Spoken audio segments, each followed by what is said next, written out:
นักกีฬาทำการมาตัดขาดมาต้องมีด้วยนะการสอนที่เราอยู่ช่วงดูเสียเราเราได้บอกว่า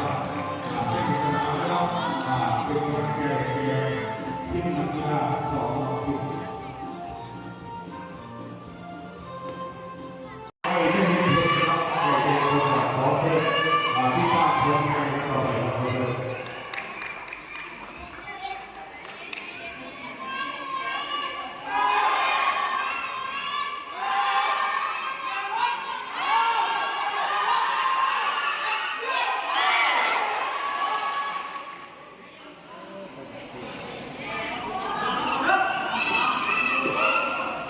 ผู้ชมยังออกจากสนามเป็นน้องไก่กระโดดน้องจะออกดูเด้อ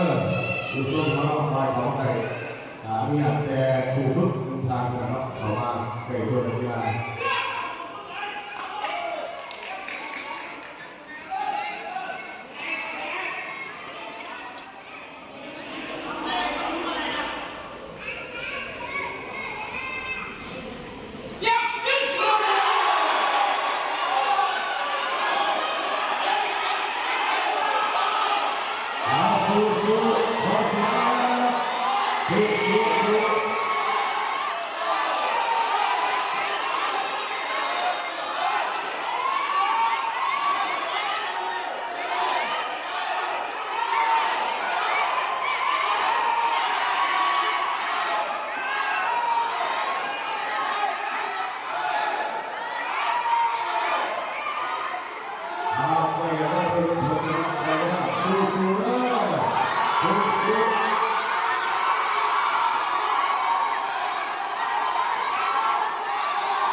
ที่ว่า